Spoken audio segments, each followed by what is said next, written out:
और अभी हम लोग आए हुए हैं गोला के डभातू क्षेत्र में और यहीं से भारतमाला प्रोजेक्ट गुजरेगा।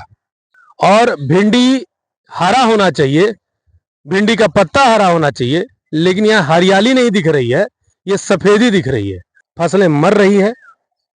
आप करोड़ों के प्रोजेक्ट बना रहे हैं, किसान हजारों में काम करता है।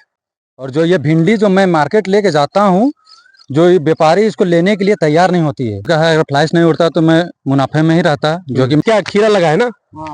और जब ये महंगा होगा तो आम जनमानस के लिए भी ये थोड़ा पॉकेट पर बोझ पड़ेगा। बीडीओ साहब के पास गए थे, सीओ साहब के पास गए थे, तो सीओ साहब आश्वासन दिए हैं जब तक से खेती खराब नहीं होगा तब तक सरकार के लोग काम नहीं करेंगे, तब तक जमीन में नहीं आएंगे। कि समय समय पर पानी इस पे छिड़काव करना है ताकि डस्ट ना उड़े, और वही डस्ट अब लोगों के फेफड़े में जा रहा है। खेत तो मर ही रहा है, तो इंसान भी कहाँ जीवित हो रहा है। तो डस्ट रूपी राक्षस को से किसानों को बचाना है। ये कल तक पौधा मर जाएगा। मैं भी स्टूडेंट हूँ, पढ़ा लिखा हूँ। नमस्कार, मैं रितेश कश्यप, राष्ट्र समर्पण न्यूज से। और अभी हम लोग आए हुए हैं गोला के डभातू क्षेत्र में। डभातू में यहाँ पर भारतमाला प्रोजेक्ट, आप देखिए वहाँ से रास्ता है, सफेद जैसा कुछ छाई जैसा पूरा दिख रहा है, और यहीं से भारतमाला प्रोजेक्ट गुजरेगा। तो हम यहाँ पर आपको भारतमाला प्रोजेक्ट की खासियत बताने के लिए नहीं आए हैं। इससे जो दुष्प्रभाव हो रहा है, उससे जो नुकसान हो रहा है, हम उसकी बात करने आए। और यहाँ जो लोग आपको दिख रहे हैं, ये इस नुकसान को झेल रहे हैं। कैसे झेल रहे हैं, आप पहले इधर आइए। ये देखिए, ये है भिंडी लगा हुआ है इस खेत में, और भिंडी हरा होना चाहिए, भिंडी का पत्ता हरा होना चाहिए, लेकिन यहाँ हरियाली नहीं दिख रही है, ये सफेदी दिख रही है। अब आपको हम बताते हैं सफेदी का कारण क्या है। सफेदी का कारण है ये जो भारतमाला प्रोजेक्ट बन रहा है ना, इस प्रोजेक्ट पर जो छाई बिछाई गई है, ये छाई का धूल उड़ता है, और यहाँ हजारों हजार एकड़ जो खेती करने वाले किसान हैं, उनकी फसलों पर आता है, फसलें मर रही है।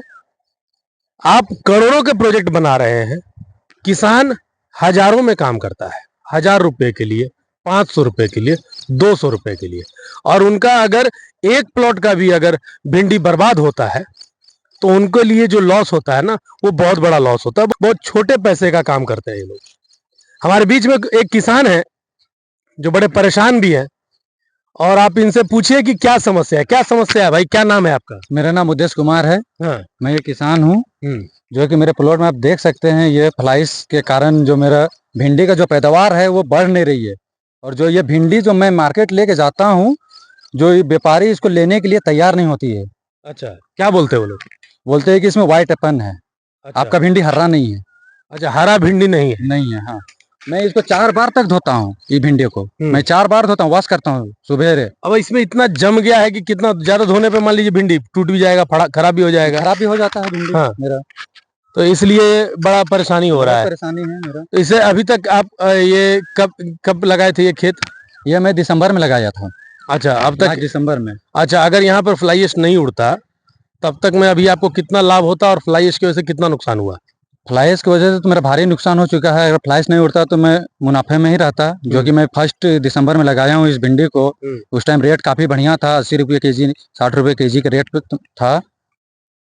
अच्छा, एक और है भाई साहब, ये भी किसान ही है। आपका नाम क्या हुआ भाई साहब? अरुण कुमार महतो। अरुण कुमार जी, तो ये बताइए कि आपकी क्या समस्या है? आपका खेत किधर है, यहीं पर है कहीं और है? तो मेरा खेत इधर है। अच्छा, ये आपका खेत में, और मेरा उधर में खेत है। आइए आपके खेत पे ही चलते हैं एक बार। इनके खेत का देखिए, कुछ दिन पहले लगता है ये क्या खीरा लगा है ना। खीरा लगाए हैं, और खीरा के लिए कियारी यहाँ पे लगाया हुआ है।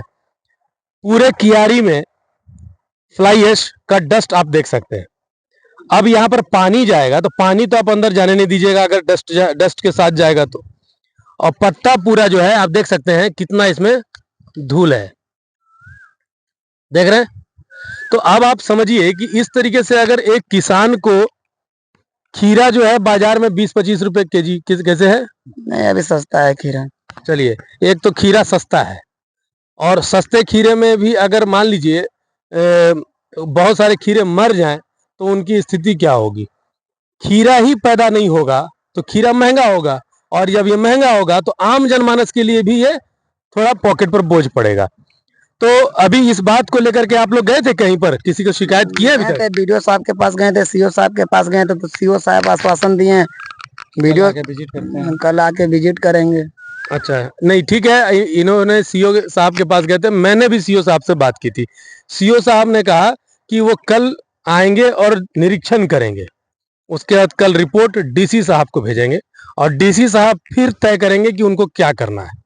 मतलब ऑलरेडी यहाँ पे इतना डस्ट है, और अभी तक निरीक्षण नहीं हुआ, तो कल निरीक्षण होगा, यानी कल भी काम नहीं होगा।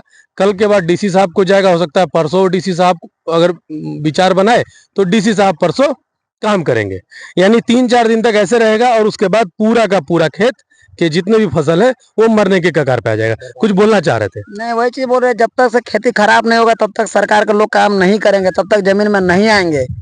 अच्छा, जब मतलब आपको लग रहा है कि सरकार खराब होने के बाद ही आएगा? हाँ, सरकार के लोग खराब होने के बाद ही आएंगे। 2 दिन 1 दिन के मतलब क्या है, ये 2 घंटा 4 घंटा में इसका असर पड़ जाता है। ये डस्ट जहरीला प्लांट का पूरा डस्ट वही है।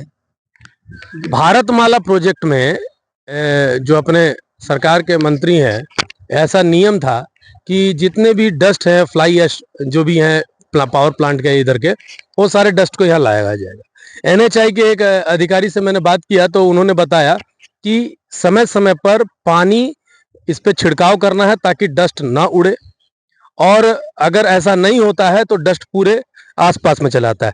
ये समस्या थी किसानों की। कुछ लोग ऐसे भी हैं, जैसे आप वहां दिखाइए वो घर है, और आसपास में ऐसे ही कई सारे घर और आसपास में गांव है।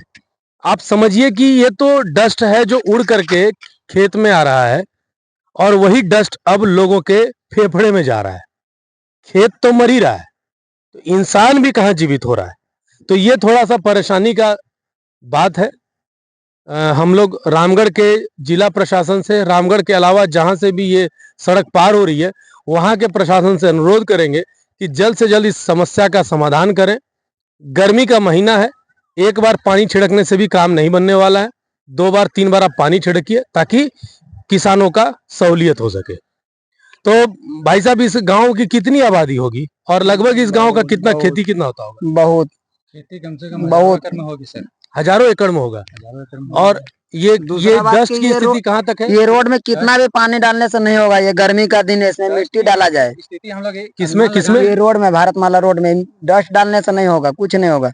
मिट्टी डालने का काम तो ना तो आपका है ना हमारा, वो तो सरकार का काम है कि सरकार को क्या डालना है, क्योंकि अब हो सकता है कि फ्लाई ऐश के पीछे क्या उसका साइंस है, क्या टेक्नोलॉजी है, लेकिन जो भी है समस्या किसानों की है, उसकी समस्या का समाधान होना चाहिए। अनुमान के मुताबिक इसकी समस्या 1 किलोमीटर के रेंज में है। 1 किलोमीटर का रेंज में है पूरे 1 किलोमीटर तक मतलब फ्लाई ऐश का स्थिति है। असर है। ये जो एक हिस्सा हुआ, एक हिस्सा, अच्छा, एक हिस्सा 1 किलोमीटर का रेंज में, और एक हिस्सा उधर 1 किलोमीटर का रेंज में।